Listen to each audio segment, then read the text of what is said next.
This is Greta. Έτοιμοι, μοτέρ. Camilo Party, making of. It's a road film, action, romantic, dark comedy. Ο Ηλίας ντύθηκε γαμπρός. Η Μαρίνα είπε το ναι. Η πιο ευτυχισμένη μέρα της ζωής τους. Ή μήπως όχι. In this story, everything that could possibly go wrong goes wrong. Ξέχασα τη Μαρίνα.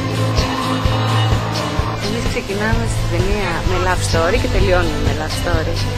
Το ενδιάμεσο είναι το δύσκολο.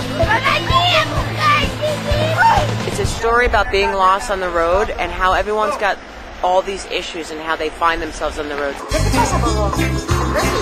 Πάμε καλά από εδώ. Μου φαίνεται ότι πρέπει να πάμε από εκεί.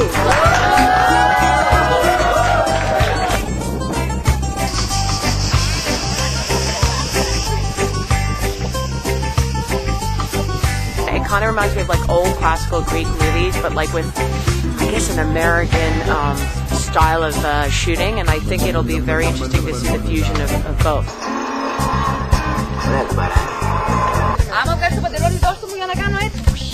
It's very scary how much Betty knows about strippers. Έχουμε πεθάνει και κατά λάθος μας πήγαν στο παράδεισο. Το μάνι από το τουμάνι, αλλά τα άλλα είναι πιο τουμάνι από μένα. Λίτσα! Ça suffit, oui, tout le monde dit Litza, Litza. Τι έχεις ματώσει. Έχουμε ένα τραυματία και έχουμε και ένα γλέντι. Τέλος.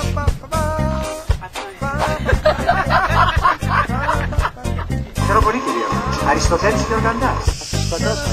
Σαν να τη φοβάται λίγο ο Αριστοτέλης. Βίκτο. Ευχαριστήθηκα πάρα πολύ την γροθιά που έδωσα στη Χρύσα Ρόπα, γιατί είχα ένα αποθυμένο χρόνια ολόκληρα να τη δείρω αυτή την ταλαντούχα. Εσύ για να σβήσεις τη βλέπεις έτσι. Πάει να πάρει κάτι και you grab your gun. Έλα, είναι ο Μπάουκ εδώ. Έλα ρε, μασάς. Έχω να επιλύσω θέματα, δεν μπορώ. Είναι ανώριμοι οι άλλοι.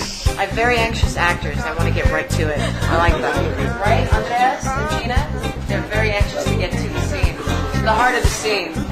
And my crew's great. My actors are great. The locations are gorgeous. If you look behind us, they're beautiful. I'm in a police car. I've been arrested for filmmaking in Crete. And I'm having a good time. And filmmaking is a journey in its own, just like the journey of my character. So it's pretty fantastic. And whatever it is in the end, I hope it's entertaining. And I hope I make a few people laugh. Μια κομμωδία εκτός ελέγχου. 10 Ιανουαρίου στους κινηματογράφους.